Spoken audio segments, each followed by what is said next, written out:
guys, this is Kita from the Kita Fit YouTube channel. How are you? Okay, so today I'm super passionate about what I want to talk about because I think it's pretty crucial to kind of what's going on right now in our world and in our society.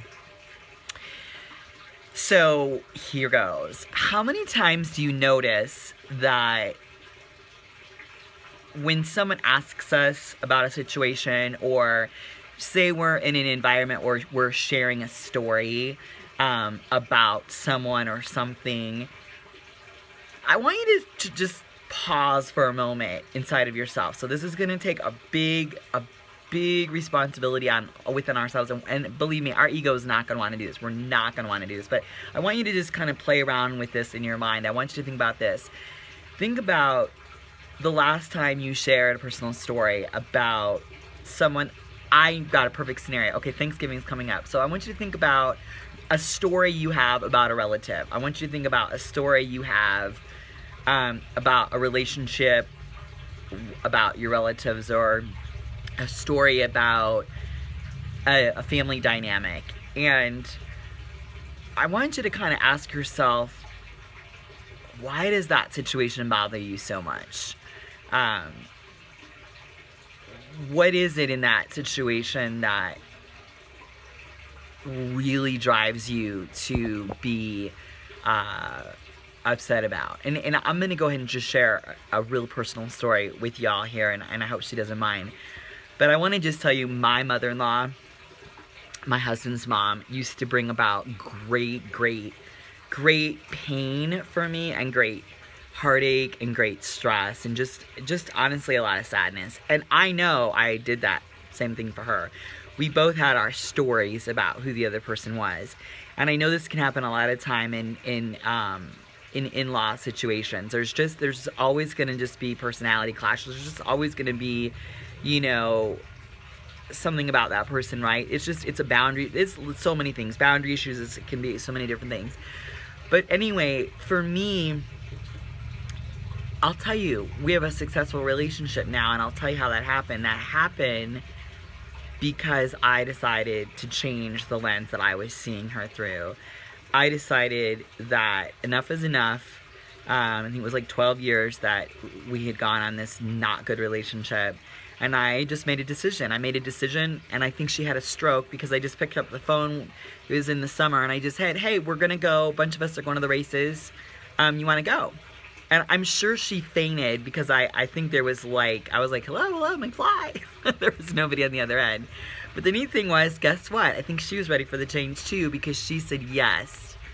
And it was an opportunity for us both to show up in a new way. So here's the cool thing. Here's the cool thing. For me, a lot of it has to do with my personal faith and my relationship with Christ. And I just said, Lord, I gotta put this in your hands. But this video isn't about that. This video is about this specific thing, and that is the lens from which we sometimes can view someone else. And let me tell you what I think is a huge paradigm shifter. And get ready for this, because again, your ego is not going to want to hear this. But the paradigm shifter is this. We honestly operate from our pain, from our fears. We initially operate, I think, from when we are telling a story about someone to a group of people, like say it's a Bible study or just a group of people, like, oh, well, she's this or that or that. We love to identify these other people as something's wrong with them. I mean, how often do you hear someone in a study say, you know what, gosh, I need to be, you know what the problem is? I need to be kinder. You know what the problem is? I have a plank in my eye. Do you know what the problem is? I'm a bastard. Do you know what the problem is? I'm an a-hole. Do you know what the problem is? You want to know what the real problem is in my family? I'm selfish. You want to know what the real problem is in my family? I don't communicate. Do you know what the real problem is in my family? I don't give enough love. Do you know what the real problem is within my family? I block love. Whatever it is. So for me, with my relationship with Sherry, it had nothing to do with her. It had everything to do with the pain that I had with my relationship with my mom, with my issues of abandonment, with my issues of not being accepted, with my issues of not being good enough. And I didn't learn this from any therapist. I wish I could say, gosh, I went to this therapist and man, she was amazing. I actually got it from going to therapy and my therapist going, oh my gosh, this is so terrible, how awful, and like enrolling in my story. And I'm gonna tell you, if you're around a bunch of people that are enrolling in your story and your story of who people are, you're gonna stay stuck, and that's gonna be your fairy tale. That's gonna be your life. You need to be around people that are truth seekers and people that are going to kind of hold you accountable and people that are going to be like, you know what is it about the story or this relationship that is you speaking on yourself? So I want you to ask yourself, like, the next time you think about, oh, she's a problem child, or oh, he's the black sheep, why are you saying that? Are you saying that? Why are you saying that? And why are you identifying that person with that? And ask yourself, are you the one that wanted to be the black sheep? Are you the one that wanted to not have maybe standards held so high? I don't know. Ask that. And are you resentful about that? And are you angry about that? And look within yourself.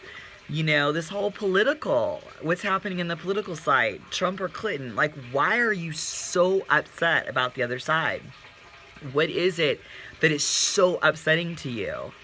And instead of expressing the blocking of why you're upset, let's get to the healing of why you're upset. Let's get to the undercurrent of what you think is the drama and the current and why you're so angry. It has nothing to do with it. It's like a Halloween goblin going, like, it has nothing to do with really what's underneath that. So I want you to just, you know, get underneath that. And this is going to take a lot of courage. This is going to take a lot. And, you know, I'll just share another story for myself. Is right now my husband's getting his PhD here at the University of Arizona. And let me just tell you, if you have a spouse or a loved one that's, you know, going after a higher degree, law school, med school, PhD, if you have a loved one that is, let's just say you have a loved one that's pursuing something, right? I'm going to be honest with you. For me, I'm just now getting out from underneath it because I was so used to always doing things with him, going in the car, driving, spending so much time together, and not having that time together made me miss him. But what I found is I was getting angry. And so I was being angry, right? But I was being, I'm not really a passive-aggressive person, but I could see myself being passive-aggressive. And as soon as I caught myself making it about, he's not doing the laundry, he's not cooking, he's not this, he's not that, I found myself, like, I was, getting angry about stuff. And what I realized is, okay, this needs to stop. And I need to get really clear on why it is that I'm sad or why it is I'm upset. And what it was I missed him.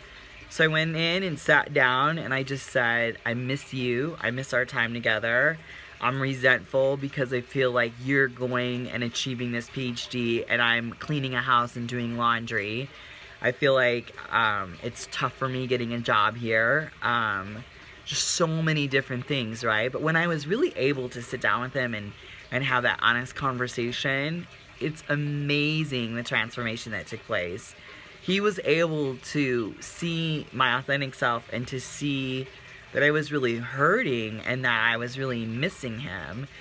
And I was able to see him see me and have just love for me. So just kind of see in your life, like in your relationships, if you're angry about something, it's not, I'm going to guarantee you, you're really not angry about what you think you're angry about.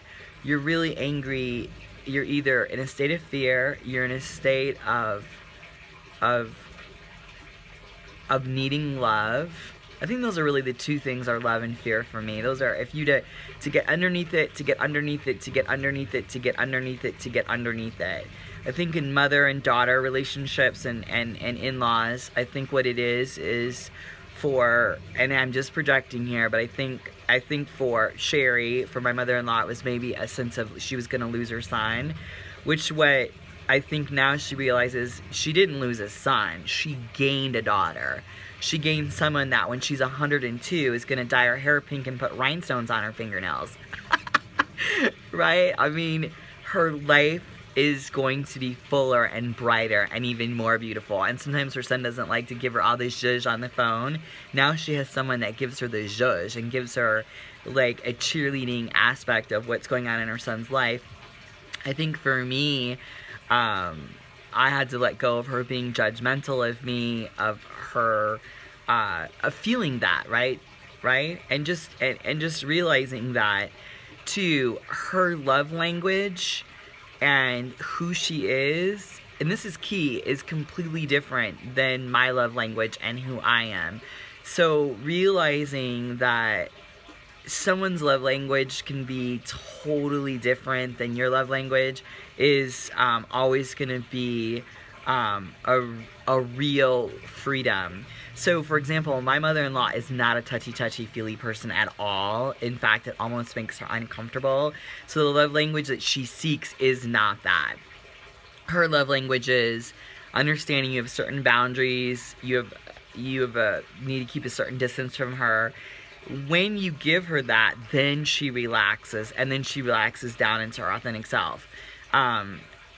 For me, I'm like in your face. I want to touch your face. I want to Oh, I'm always like I mean, that's just me. That's my love language. The way that I communicate. I want you to always. I'm hanging on every word you're saying. I am so present. I'm like and for someone like my mother-in-law, I mean, she's like, oh my, it's like, oh my gosh, gets freak out of my face. I mean, so I had to learn with her. I have to let her communicate the way she wants to communicate. I have to let her kind of just settle in with who she is. And not even just her, too. Now I've taken it with everyone else. Not everyone is going to be kind of sitting at the birthday party like you are. Not everyone's going to be like, for me, I have the whistle in my mouth. I'm holding the balloons. I've got the hat on. I've got the music going. I've got the outfit on. I'm like beaming. And I used to have it that if you weren't like that you weren't having a good time. Just realize not everybody sits at the birthday party table with the hat, the glasses, the earrings, the hair. You know, some people just want to come to the table and they're just a little quieter, but that's their love language. There's nothing wrong with them. So kind of take all these things into consideration, kind of going into Thanksgiving, the holidays. The success is just, first of all, you got to go within yourself. Go within yourself and find out, you know, what is it that's bothering you, like if there's a situation, and just try to go under that and under that and under that, and try to find, because I find most reactions are coming from a lack of love or a presence of fear. And what you want to do is you want to switch the fear for the love. You want to say, first of all, awesome, I see I'm feeling fear. Fear is an amazing protective organism. It's a majorly, it's an amazing force, and I think it protects us. It protects us from being hurt. I mean, it's an amazing thing.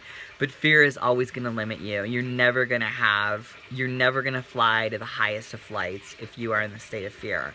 Love is going to be the person and the situation and the emotion and the presence that's going to lift you out of that. And I just remember that. Just, you know, try to get under that issue. And then, let me tell you, when you stand in the presence of love, see, we have it that you're weak, and we have it that, you know, nothing can come from that. And I'm going to tell you that with my relationship with my mother-in-law, I stand in the presence of love.